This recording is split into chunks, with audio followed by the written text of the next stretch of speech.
فرماتے میں نے دعا مانگنے کا طریقہ اپنی بیوی سے سیکھا۔ حضرت وہ کس طرح؟ فرمانے لگے میری بیوی نے نا مجھے کوئی کام بتایا، کچھ پیسوں کی ضرورت کے لیے کہا، تو میں نے اسے کہا کہ بھئی ابھی میرے پاس نہیں ہے، کچھ دنوں میں آتے ہیں تو میں دے دوں گا۔ عورتوں کی عادت ہوتی ہے وہ بار بار یاد کراتی ہیں۔ 2-4 دنوں کے بعد پھر اس نے کہا حضرت وہ میں نے کہا تھا کچھ پیسے، میں نے اسے کہا کہ ابھی میرے پاس نہیں ہے، کچھ دنوں میں ملتے ہیں تو میں تمہیں دے دوں گا۔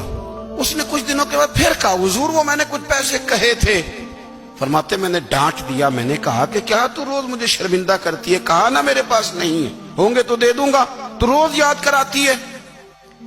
فرماتے اس نے پہلے تو میری ڈانٹ کو سہا، پھر میرے سخت جملوں نے اس کی آنکھوں میں آنسو پیدا کر دیے، پھر اس نے اپنے آنچل میں اپنے اس دکھ کو سمیٹا، اور پھر اس نے ایک جملہ کہا تو میں رو پڑا، اور مجھے اپنے رب سے مانگنے کا طریقہ آ گیا۔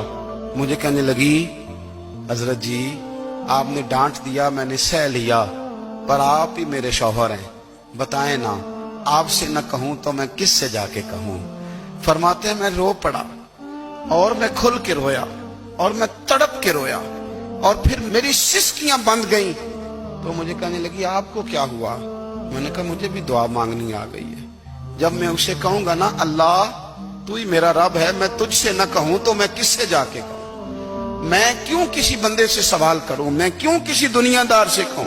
میں تیرے بندوں کا، نیک بندوں کا وسیلہ لے کے، تیرے محبوب کی غلامی لے کے تیری بارگاہ میں آیا، تجھ سے نہ مانگوں تو کس سے مانگوں؟